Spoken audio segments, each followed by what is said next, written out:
Hello दोस्तों, क्या हाल है। आज तारीख 23 जून, दिन सोमवार, हिंदी तिथि आषाढ़ त्रयोदशी। और आइए बात करते हैं आज के मुख्य समाचार में देश की तमाम बड़ी खबर पर नजर डालते हैं। चलिए जान लेते हैं आज की पहली बड़ी खबर।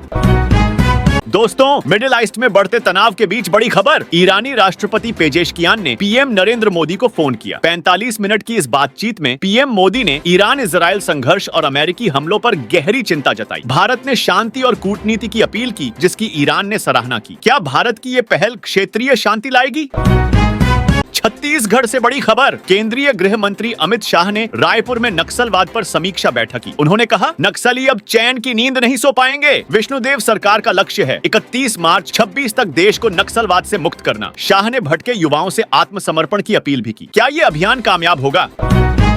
ब्रेकिंग न्यूज, एयर इंडिया की लंदन दिल्ली फ्लाइट को बम की धमकी मिली। फ्लाइट को सऊदी अरब के रियाद में इमरजेंसी लैंडिंग करनी पड़ी। सभी यात्री सुरक्षित हैं और वैकल्पिक व्यवस्था की जा रही है, लेकिन बार बार ऐसी धमकियों से एयरलाइंस की साख पर सवाल नहीं उठ रहे। बिहार की सियासत में नया ड्रामा। तेजस्वी यादव ने चिराग पासवान से कहा, सीएम बनना है तो खुलकर बोलिए, बिहार बुला रहा है। उन्होंने नीतीश और मोदी पर भी कटाक्ष किया। तेजस्वी ने आरक्षण पर बीजेपी आरएसएस को घेरा। क्या ये बयान बिहार में नया सियासी तूफान लाएगा?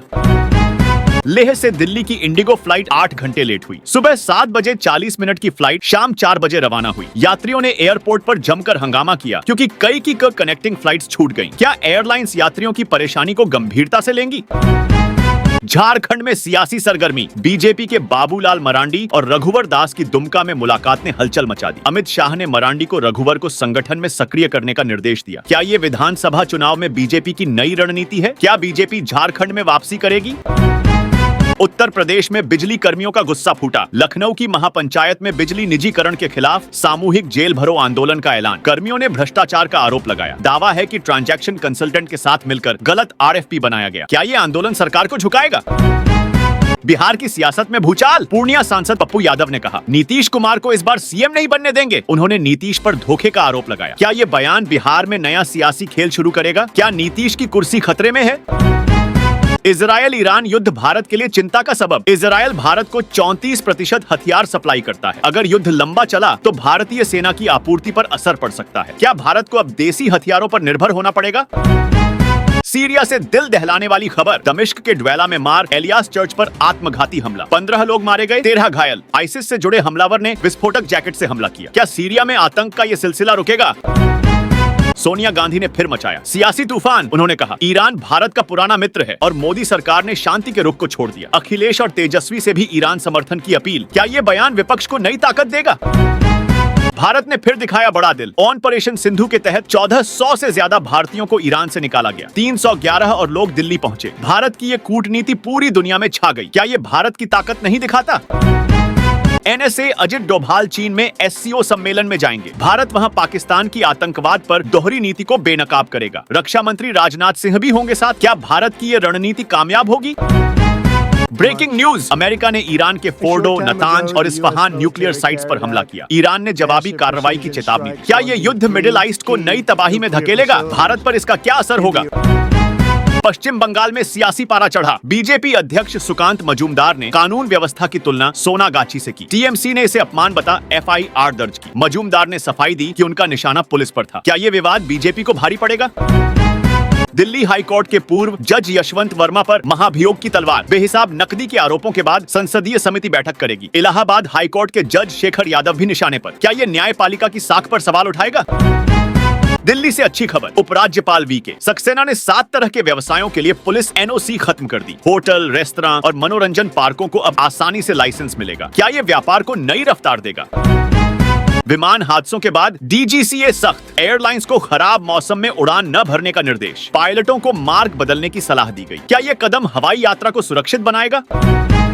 बड़ी खबर, हीराखंड एक्सप्रेस अमागुड़ा के पास 2 हिस्सों में बंट गई। इंजन कुछ डिब्बों के साथ आगे चला गया, लेकिन गनीमत रही, कोई हताहत नहीं हुआ। यात्री डरे सहमे हैं। क्या रेलवे की सुरक्षा पर सवाल नहीं उठते? ईरान ने दी बड़ी चेतावनी। अमेरिकी हमलों के बाद होर्मुज जलद मरुमध्य बंद करने की बात। भारत ने तेल आपूर्ति में विविधता लाई है, लेकिन कीमतें बढ़ सकती हैं। क्या ये भारत की ऊर्जा सुरक्षा को प्रभावित करेगा? रूस से चौंकाने वाली खबर। पूर्व राष्ट्रपति मेदवेदेव ने कहा, ईरान पर अमेरिकी हमले से कोई नुकसान नहीं हुआ। रूस कई देशों को परमाणु हथियार दे सकता है। क्या ये वैश्विक युद्ध की आहट है? ब्रेकिंग न्यूज, ईरान के सुप्रीम लीडर खामेनेई ने ट्रंप को चेताया, अमेरिका को गंभीर परिणाम भुगतने होंगे। ईरान के पास पलटवार के 4 विकल्प। क्या ये युद्ध को और भड़काएगा? दुनिया कहां जा रही है? संयुक्त राष्ट्र में हाई वोल्टेज ड्रामा। अमेरिकी हमलों के बाद रूस, चीन और पाकिस्तान ने युद्ध विराम का प्रस्ताव रखा। IAEA ने ईरान के परमाणु साइट्स को नुकसान की पुष्टि की। क्या UN शांति ला पाएगा? नेटो में ट्रंप का जलवा, रक्षा खर्च को GDP का 5% करने पर सहमति, लेकिन स्पेन ने किया विरोध। स्पेन सिर्फ 1.24% खर्च करता है। क्या नेटो में फूट पड़ेगी? अमेरिका में ट्रंप मुश्किल में, ईरान पर हमले के बाद उनकी ही पार्टी के लोग नाराज। 20-103 की जंग से 20-125 की स्थिति अलग। क्या ट्रंप का यह दांव उल्टा पड़ेगा? सोशल मीडिया पर दावा गलत। PIB ने साफ किया कि अमेरिका ने ईरान हमले के लिए भारतीय हवाई क्षेत्र का इस्तेमाल नहीं किया। ऑपरेशन मिडनाइट हैमर की अफवाहें खारिज। क्या ऐसी अफवाहें तनाव बढ़ा रही हैं? क्या अमेरिका मिडिल ईस्ट पर राज करना चाहता है? ट्रंप मुनीर मुलाकात और ईरान पर हमले से सवाल उठे। सऊदी, UAE और इजराइल के बाद क्या ईरान भी अमेरिका के कब्जे में होगा? भारत की क्या होगी रणनीति? और हाँ दोस्तों, आप मुझे कमेंट करके बताइए कि आप कौन से राज्य के कौन से जिले में रहते हैं। कमेंट में बताइए और साथ ही इस वीडियो को लिखे और शेयर करना। SBN न्यूज सब्सक्राइब करके बेल आइकॉन जरूर दबा दें, रोजाना ऐसे इंपॉर्टेंट जानकारियां, महत्वपूर्ण समाचार देखते रहने के लिए। ओके, चलिए, ख्याल रखिएगा अपना और अपने परिवार का। मिलेंगे अगले नेक्स्ट अपडेट में, तब तक के लिए जय हिंद, जय भारत, वंदे मातरम।